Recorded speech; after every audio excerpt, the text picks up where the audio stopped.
Durga jewellers లో gratitude sale flat 50% of on value added offer అన్ని branches కి వర్తిస్తుంది.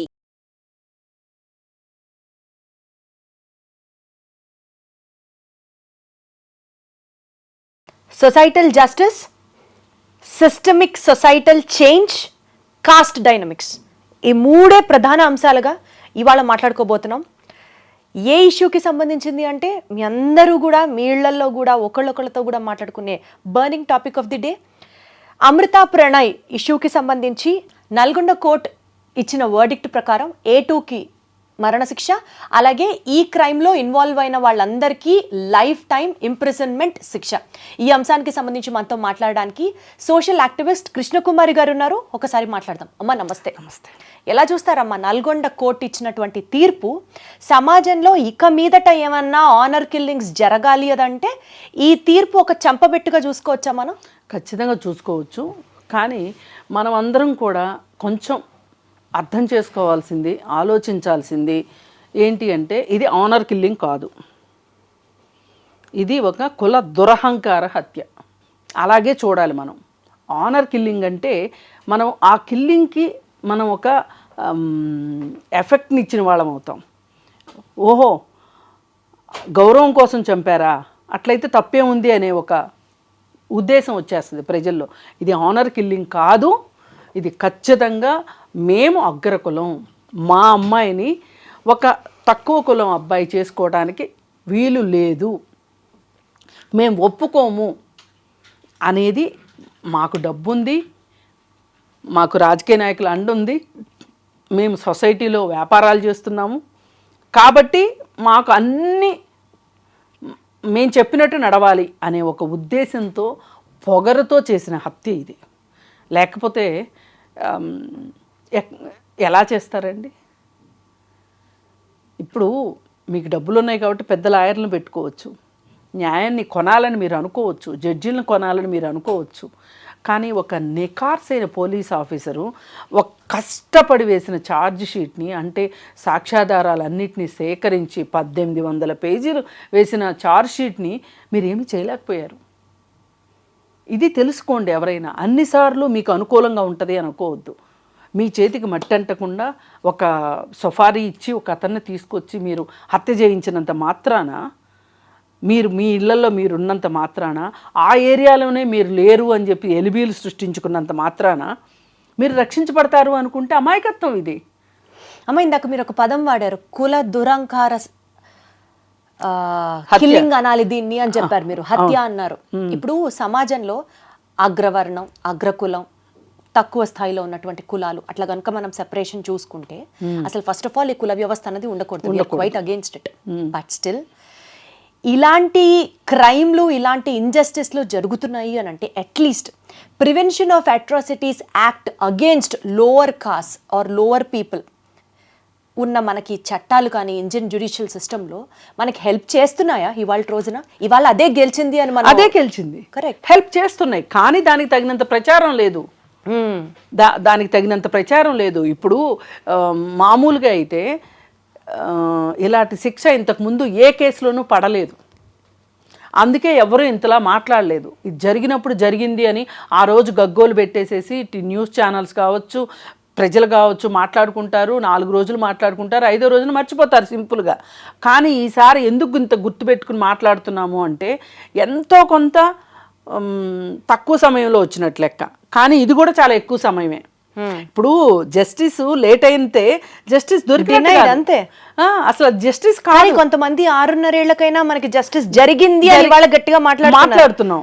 కానీ ఇది ఇంకా కొంచెం ముందు వచ్చున్నట్లయితే, 1 సంవత్సరం లోపో 2 సంవత్సరాల లోపు వచ్చున్నట్లయితే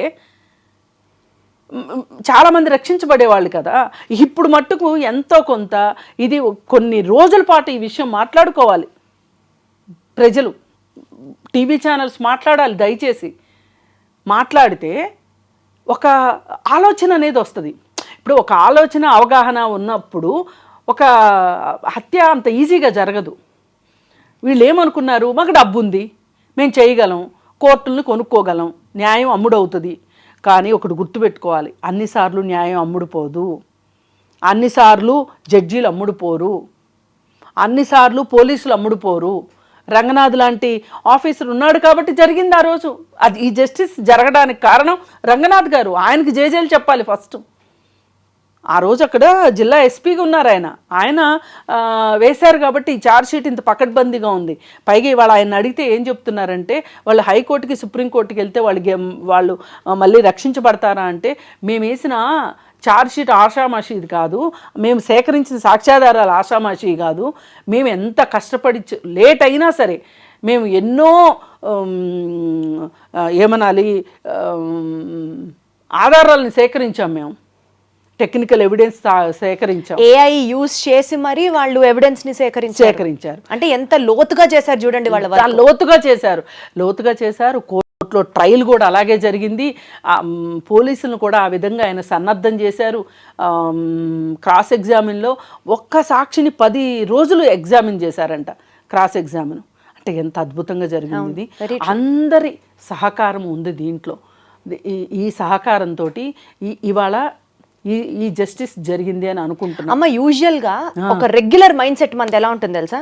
సపోజ్ ఇప్పుడు పోలీసులు కల్ప్రిట్స్ ని పట్టుకోలేదు అనుకోండి, పోలీసులు అమ్ముడుపోయారు, చట్టం తన పని తను చేసుకుపోవట్లేదు, చట్టం అమ్ముడుపోయింది, ఇలా మాట్లాడతాం. ఇవాళ రోజున పోలీసుల దగ్గర నుంచి న్యాయ వ్యవస్థ దాకా ప్రతి ఒక్కళ్ళు ఖచ్చితంగా నికార్సుగా పనిచేశారు కాబట్టి ఇవాళ మనకి జస్టిస్ వచ్చింది అనుకుంటే, రెండో సైడ్ ఆఫ్ ది కాయిన్ మాట్లాడితే ఇప్పుడు సమాజం బాధ్యత ఉంది. సమాజంలో కూడా డీప్ గా నాటుకుపోయిన ఇలాంటి మైండ్ సెట్స్ మారాలి, 100% మారాలి. అవి ఎలా మారుతాయి అంటే, మనము ఈ జరిగిన దాని గురించి గ్లోరిఫై చేస్తూ మాట్లాడాలి. ఏది వాళ్ళు వచ్చిన తీర్పుని మనం మాట్లాడాలి. ఆ జరిగిన నేరాన్ని నేరంగా మాట్లాడుకోవాలి. వాళ్ళు ఏం సాధించారు ఈరోజు, మారుతీరావు ఏం సాధించాడు, శ్రవణ్ ఏం సాధించాడు, ఈవేళ ఎవరికి నష్టం జరిగింది. ఇవాళ నిజంగా ప్రణయ్ తల్లిదండ్రులకి కొడుకు లేకుండా పోయాడు. ఇప్పుడు అమృతకి భర్త లేకుండా పోయాడు. ఆ బుడ్డోడికి వాడికి ఏం తెలుసు, వాడు అసలు తండ్రినే చూడలేదు. ఎంత దుర్మార్గం, ఎంత దారుణం. ఏమి మీరు ప్రేమ కోసం చస్తాము, ప్రేమ కోసం చంపుతాము అని మీరు మాట్లాడుతున్నారు కదా. ఇది ప్రేమ కోసం చంపటం చావటం కాదు. చచ్చేంత ప్రేమ, చంపేంత ప్రేమ ఎవరికి కావాలండి? ప్రేమ అది కోరుకోదు, బతికించే ప్రేమ కావాలి. అదే కదా. అదే ఆ రోజు సరే వాళ్ళ నిర్ణయానికి వాళ్ళని వదిలేసి మీ దోవను మీరు బతుకుంటే, వాళ్ళ దోవను వాళ్ళని బతకనిస్తే ఏమయ్యేవాళ్ళు? బతికి చూపించేవాళ్ళో కాదో, లేదంటే నీ కూతురు నీ దగ్గరికి వచ్చేదేమో నీ కోరిక ప్రకారం. ఆ భర్త నచ్చకపోతే ఏం చిరంజీవి గారు అమ్మాయి వచ్చేస్తే చిరంజీవి గారి దగ్గర పెట్టుకోవాలా? ఏం నువ్వు కూడా అలాగే చేసేవాడివి కదా, చేయొచ్చు కదా. ఒక గిల్ట్తోనే కదా మొన్న ఆయన కూడా సూసైడ్ చేసుకున్నాడు. ఏం సాధించాడు మారుతీరావు? ఇప్పుడు అసలు ఇంకో కొత్త విషయం, శ్రవణ్ భార్య కూతురు కోర్టు దగ్గర కాస్త హడావుడి చేశారు. ఆ రోజు మీకు తెలియదా? శిక్ష పడదు అని అనుకున్నారు కాదు, మీ ఆయన చాలా గొప్పలు చెప్పుకుని ఉంటాడుగా ఇంట్లో. నేను అమృతని ఇలా కొట్టాను, అమృతను అలా కొట్టాను, అమృత ప్రేమికుడి దగ్గర నుంచి అమృతను విడగొట్టాను, అది చేశాను ఇది చేశాను అని గప్పాలు కొట్టుకుని ఉంటాడుగా. అవన్నీ మీరు వినే ఉంటారుగా. అన్న కోసం ఆ మాత్రం ఈ తమ్ముడు చేయడా, అన్న రాముడు కోసం ఉన్న లక్ష్మణుడు లాంటి వాడని కీర్తించారు కదా ఆ రోజు. మరి ఆ రోజు ఇవాళ శ్రవణ్ కూతురు అంత ఏడుస్తూ మాట్లాడుతూ, అంత బాధపడుతూ, వాళ్ళ ఆవిడ మీకు ఒక నమస్కారం అని చెప్పి అందరికీ చెప్పటము, ఇవన్నీ మరి ఆ రోజు మీకు మీ భర్త మీ తండ్రి చేసింది చాలా హీరోయిక్గా అనిపించింది. అంత అమృత వల్లే జరిగింది, అంత అమృత చెప్పిందా భర్తను చంపేయమని? ఎందుకు చంపాలి? ఇవాళ కనీసం మీరు రేపొద్దున అతను జైల్లో ఉంటే ములాఖత్కి వెళ్ళడానికైనా అవకాశం ఉంది. కానీ ఈ ప్రణయ్ తల్లిదండ్రులకి ములాఖత్ ఉందా? కొడుకుతోటి అమృతకి ములాఖత్ ఉందా?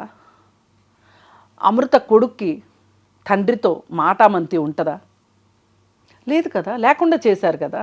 ఎవరికి ఎక్కువ అన్యాయం జరిగింది? వాళ్ళు మీకేదో అన్యాయం జరిగిందని అంత బాధపడిపోయి గగ్గోలు పెట్టేసి ఏడుస్తున్నారు. అసలు ఇంకో మాట, అసలు ఈ మారుతీరావు అనే ఫ్యామిలీకి పెద్ద ఫైనాన్షియల్ బ్యాక్గ్రౌండ్ ఏమీ లేదు. చాలా చిన్నగా మొదలైనవి వాళ్ళ జీవితాలు కూడా. ఎన్నో దరిద్రాలు చేసి రియల్ ఎస్టేట్ రంగనాథ్ గారు మాట్లాడుతూ రియల్ ఎస్టేట్ చేశాడు, కానీ రియల్ ఎస్టేట్ చేసే వాళ్ళందరూ దొంగలు దుర్మార్గులు కాదు. అతను ఏ విధమైన తప్పులు చేయకపోతే సఫారీ గ్యాంగులతోటి పరిచయం ఉంటుంది. అసలు ఒక గుజరాత్ గ్యాంగ్ తోటి ఆయనకి పరిచయం ఉంది. ఆయన రియల్ ఎస్టేట్ దందాలు చేసేటప్పుడు బెదిరించడానికి, ఆయన స్థలాలని ఆక్రమించి అవన్నీ చేసేటప్పుడు ఆయనకు అండదండగా ఉన్న వాళ్ళే ఇతన్ని పరిచయం చేశారు, ఈ సఫారీ గ్యాంగ్ని. అలా వచ్చినాయి డబ్బులు మీకు. లేకపోతే ఈరోజు కోర్టు దగ్గర నుంచి పారిపోవడానికి కార్లు, ఉండటానికి పెద్ద పెద్ద ఇళ్ళు, ఇవన్నీ ఎక్కడి నుంచి వస్తాయమ్మా? అడగండి ఒకసారి మీ శ్రవణ్ని. ఈసారి వెళ్ళినప్పుడు మీ నాన్న అడుగమ్మా. అందుకే అన్న రుణం తీర్చుకుంటానికి హనుమంతుడిలాగా మీ నాన్న ప్రవర్తించాడు. బాబాయిలు అనగానే ఏదో వీళ్ళకి తండ్రి తర్వాత తండ్రితో సమానం అంటారు. ఆ తండ్రితో సమానమని ప్రేమాభిమానాలు పంచితే మంచిదే, కానీ ఇలా హత్య రాజకీయాలు అయితే చేయాల్సిన అవసరం లేదు, హత్యలు చేయాల్సిన అవసరం లేదు. వీళ్ళేదో హోల్ అండ్ సోల్ ఫ్యామిలీ మొత్తాన్ని చిన్నాన్నలేని ఎత్తుకెత్తుకున్నట్లు, పిల్లలు మంచి చెడులు, వాళ్ళ నడవడికలు అన్నీ చూడడానికి వీళ్ళు ఉన్నట్లు సినిమాల్లో కూడా అలాగే చూపిస్తారు కదా. మనం చాలా సినిమాల్లో కూడా చూసాం అది. అయితే మరి ఇవన్నీ ఎందుకు? ఇవన్నీ జరగకుండా మనం చాలా సిచ్యువేషన్స్ చూస్తాం కదమ్మా, కొన్ని సినిమాల్లో కూడా చూపించారు. ఇంటర్ కాస్ట్ మ్యారేజ్ చేసుకున్నటువంటి కపుల్స్ ఆ కమ్యూనిటీస్లో వచ్చిన డిఫరెన్సెస్ వల్ల కావచ్చు, ఆర్ తన లైఫ్ వేరు తిన లైఫ్ వేరు, కలిసి ఉన్న తర్వాత కలిసి ఉంటున్నప్పుడు కొన్ని సమస్యలను చూసిన తర్వాత విడిపోయిన సందర్భాలు కూడా మనం బోల్డ్ చూసాం. ఇలాంటివి జరగకుండా ఉండడానికి పేరెంట్స్ గా మేము అది కాస్త జాగ్రత్త పడతాము, దాన్ని ఇంత తప్పుగా చూపించాల్సిన అవసరం లేదు అని కొంతమంది ఇంకా వితండంగా వాదిస్తూ ఉంటారు. కరెక్టే. నేనేమంటానంటే వాళ్ళు వచ్చేసినప్పుడు మీరు ఆదరించండి. వచ్చినప్పుడు అప్పుడు ఏమన్నా గొడవలు అయినప్పుడు అప్పుడు చూసుకోండి, అప్పుడు ఆదరించండి. ఎంతైనా ఒక మనిషిని చంపడం ఎంతవరకు కరెక్ట్? మీ అమ్మాయిని మీరు జాగ్రత్త చేసుకోవాలనుకోవడం తప్పే కాదు, వెరీ వెల్ సెడ్, నేనేం కాదన్ను. కానీ వేరే వాళ్ళ పిల్లోని చంపే హక్కు ఎక్కడుంది మీ అమ్మాయి కోసం?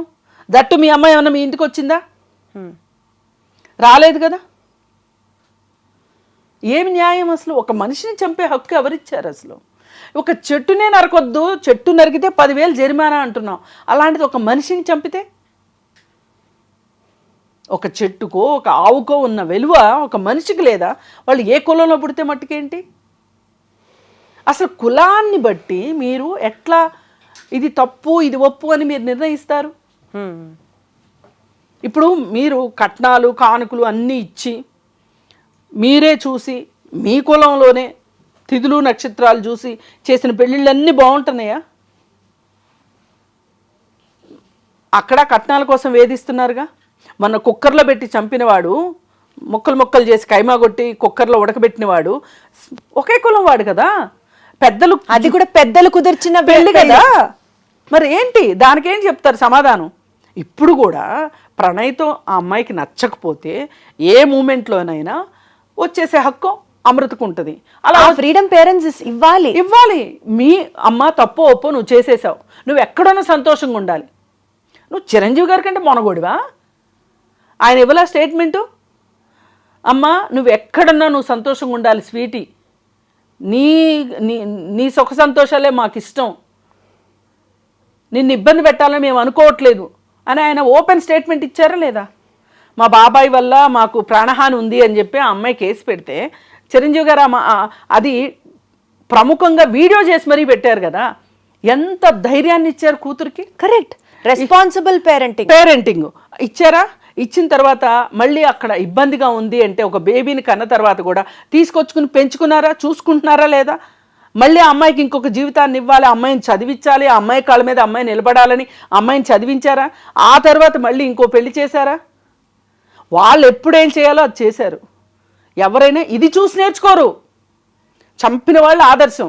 అందుకే ఆ రోజు ఆ కుల సంఘాల వాళ్ళు ఈ కుల సంఘాల వాళ్ళు వచ్చి సూర్యాపేటలో పెద్ద ప్రదర్శన చేశారు మారుతీరావుకి సపోర్టింగ్గా. ఇలా సమాజం మారాలంటారమ్మా? సమాజం మారాలి ఖచ్చితంగా. ఇప్పుడు ఈ తీర్పే గనక ఇంకొక ఇది జరిగిన తర్వాత కనీసం 2020లో వచ్చిన 2020 తర్వాత వచ్చే ఇలాంటి కుల దురహంకార హత్యలు ఆగి ఉండేవి కదా. నిన్నగాక మొన్న బంటి చనిపోయాడు, కృష్ణ చనిపోయాడు కదా, చనిపోతే 3 తరాల వాళ్ళు కలిసి హత్య చేశారు కదా, 3 తరాల వాళ్ళు వాళ్ళు జైల్లో కూర్చున్నారు కదా. ఏమనుకుంటున్నారు, ఎవరికి వాళ్ళు మాకు డబ్బులు ఉంటే మేము కోర్టులు మేనేజ్ చేయగలము, జడ్జిలు మేనేజ్ చేయగలము, పోలీసులు మేనేజ్ చేయగలము అనుకుంటున్నారు. అవేవి కుదరవు అని చెప్పి తేలిపోయింది. ఇదే పని ఏ పోలీస్ అయినా చెయ్యాలి, కరెక్ట్, ఏ కోర్టు అయినా ఇదే పని చెయ్యాలి. చేస్తేనే ప్రజలకి మన న్యాయ వ్యవస్థ మీద ఒక నమ్మకం కలుగుతుంది, నమ్మకం వస్తుంది. తప్పు చేయాలనుకున్న వాళ్ళు ఒక క్షణం ఆలోచిస్తారు, రేపు అదే గతి మనకే పడుతుందేమోనని. కరెక్ట్. ఇవాళ అమ్మాయి ఏడవటం కూడా మంచిదే అనిపిస్తుంది ఒక రకంగా చూస్తే. ఇప్పుడు ఇంకొకడు ఎవడన్నా ఇంత హీరో వేషాలు వేయకుండా ఉంటాడు. ఇప్పుడు ఎవరండి ఏడుస్తున్నారు? నీ భార్య నీ కూతురే ఏడుస్తున్నారు కదా. ఎందుకు ఆ పనులు చేయడం దేనికి? కరెక్ట్. ఇప్పుడు కన్ను పోయినంత కాటుకు పెట్టుకోమని ఎవరు చెప్పారు మీకు? లేదు కదా. అందుకని ఏంటంటే ఇవాళ సొసైటీలో కావాల్సింది ఏంటంటే చట్టము గురించి అవగాహన. ఇప్పుడు కులాంతర మతాంతర వివాహం చేసుకుంటే చట్టరీత్యా నేరం కాదు, ఇది కరెక్ట్, ఇది నేరం కాదు అంటే చెయ్యొచ్చు అనే కదా. చంపితే నేరం అనేది ఇవాళ ప్రూవ్ అయింది, పెళ్లి చేసుకుంటే నేరం కాదు అనేది అవగాహన కలిగించాలి. పైగా ప్రభుత్వం దగ్గర నుంచి కూడా ఒక ప్రోత్సాహకం అనేది ఉండాలి. మన రాజ్యాంగంలో మనం రాసుకున్నాం, కులరహిత, మతరహిత, వర్ణరహిత, వర్గరహిత సమాజం కావాలి అని కోరుకున్నాం. ఇది కోరుకుంటే ఊరికే వచ్చేస్తా? మన ప్రయత్నం ఏం జరగాలి? కులం పోవాలంటే కులాంతర వివాహాలు పోవాలి, మతం గురించి పట్టించుకోవద్దు అంటే మతాంతర వివాహాలు జరగాలి. ఇవి తప్పు కాదు అనేది సమాజంలో అర్థం అవగాహన రావాలి. అండ్ డెఫినెట్లీ ఇవాళ వచ్చిన తీర్పు కనువిప్పుగా ఉండాలి సమాజానికి. మోర్ ఇంపార్టెంట్లీ కులాలకి అగేన్స్ట్ గా అందరం ఒకటే అన్న భావన సమాజంలో ఇన్కల్కేట్ అవ్వాలి. అది అవ్వాలి అంటే ప్రభుత్వం చేసే పని ప్రభుత్వం చెయ్యాలి. ఇలాంటి ఘటనలు జరిగినప్పుడు ప్రభుత్వాలు ఆ కుటుంబాలను వెళ్ళి ఓదార్చాలి. ప్రభుత్వం వెళ్ళి ఆ కుటుంబంతో ఉంది అంటే ఆ హత్య చేసిన వాడు గజగజలాడతాడు. కానీ దురదృష్టవశాత్తు మొన్న బంటి చనిపోతే ఒక్కరు గవర్నమెంట్ తరఫు నుంచి వెళ్ళలేదు. ఎవరో కలెక్టర్ ఆఫీస్ వాళ్ళు వెళ్ళారు, కానీ రాజకీయ నాయకులు వెళ్ళలేదు. రాజకీయ నాయకులు ముఖ్యంగా ఈ విషయం గురించి ధైర్యాన్ని ఇవ్వాలి సమాజంలో. ఇస్తే ఒక 4 years బ్యాక్ అనుకుంటా చందానగర్లో ఒకటి జరిగింది ఇలాగే. అవంతి ఈ రోజుకి అమ్మాయి ఫైట్ చేస్తుంది ఆ కేసు గురించి. ఆ కేసులో కూడా హియరింగ్ ఉంది. అక్కడ కూడా ఇట్లాంటి వర్డిక్టే రావాలి. వస్తే 1 by 1 వస్తుంటే కొంచెం సమాజంలో మనలాంటి వాళ్ళు మాట్లాడగలిగే వాళ్ళు మాట్లాడాలి. ఛానల్స్ కూడా విరివిగా ప్రచారం చేయాలి. చేస్తే అప్పుడు కులం మొత్తాన్ని మనం పెకలించలేకపోవచ్చు, కానీ కులాంతర మతాంతర వివాహాన్ని మనం ఒప్పుకోగలుగుతాం. కనీసం ఒప్పుకోగలిగితే వైలెన్స్ ని ఆపిన వాళ్ళు. వెరీ వెల్ సెడ్ అమ్మా. Thank you so much. Thank you.